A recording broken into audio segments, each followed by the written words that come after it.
अहिले चाहिँ हाम्रो यो पाथिभरा दिव्य धाममा चाहिँ अखण्ड चण्डी पाठ भइरहेको छ, त्यसको बारेमा थोरै हजुरले भनिदिनुहोस् त। श्रीमन नारायण, विशेष गरेर यो अखण्ड चण्डी यस्तो महिमा हो जहाँ चण्डीका ती श्लोकहरू 700 श्लोकहरू पटक पटक दोहोऱ्याएर चाहिँ हामीले चाहिँ गरिने गरिन्छ। त्यो साधना गर्दाखेरि अथवा त्यो पढ्दाखेरि दोहोऱ्याएर गरेर के हुन्छ, एकैपटक पढ्दा त हुन्थ्यो होला नि भन्ने मान्छेको त्यो मनसाय हुन्छ होला, तथापि त्यस्तो होइन।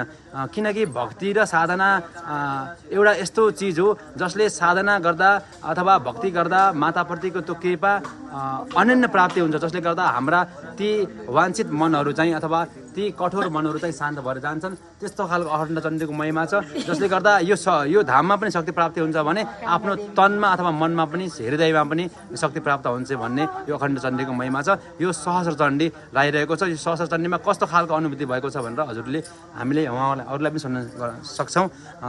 विशेष गरेर उहाँलाई यसो देखाउन अनुरोध गर्छु। सहस्र चण्डीको बारेमा हाम्रो माताजीहरूबाट पनि यहाँ वर्णन गरिदिनु। विशेष गरेर उहाँलाई म देखाउन चाहन्छु। भक्तिभाव गर्नाले आनन्द फल मिल्छ, आमाको दर्शन मिल्छ।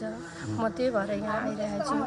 हजुरहरू पनि यो यहाँ आइदिनु होला, आमाको दर्शन गरिदिनु होला। सबैमा यही भन्छु।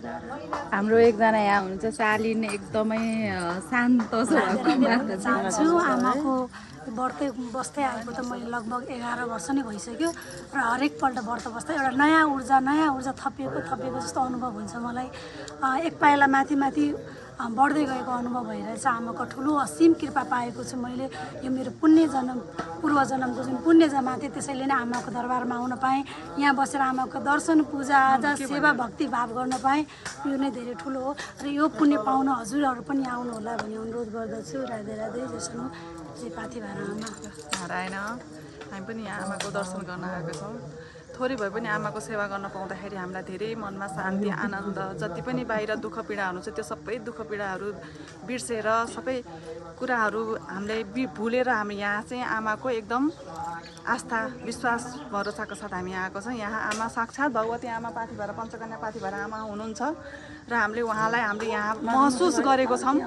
आमा हुनुहुन्छ, आमाको कम्पन हामीले यहाँ पाएको छौँ र सबै भक्तजनहरूलाई बिन्ती छ, हजुरहरू पाथिभरा माता आमाको दर्शन गर्न। जय आमा पाथिभरा। यहाँ चाहिँ मेरो हरेक मनोकामना, मनमा लागेको कुराहरू, मेरो क्लेश, दुःख, पीडा मैले सबै पोख्ने ठाउँ आमालाई भेटेको छु। त्यही भएर म सधैँ आमाको दर्शन गर्न यहाँ जसरी भए पनि म आउने गरेको छु। हजुरहरू पनि सबैजना आइदिनु होला, यहाँ दर्शन गरिदिनु होला। हजुरहरूको मनमा लागेको क्लेश, दुःख, पीडाहरू आमालाई पोखाउनु होला। आमाले अवश्य पनि पुरा गरिदिनुहुन्छ। आमाले सबैको दुःखलाई हेरिदिनुहुन्छ। सबैजना पाल्नु होला। धन्यवाद। यसै गरी हाम्रो गुरु हुनुहुन्छ जसले चाहिँ 1 महिनादेखि सेवा दिइराख्नु भएको छ। उहाँ गुरुलाई सहस्र चण्डीले के प्राप्त भयो, कस्तो खालको कम्पमा आएको छ, उहाँलाई चाहिँ यसो भन्न अनुरोध गर्दछु। जय होस्। नारायण, जय शम्भो। हजुर नमस्कार।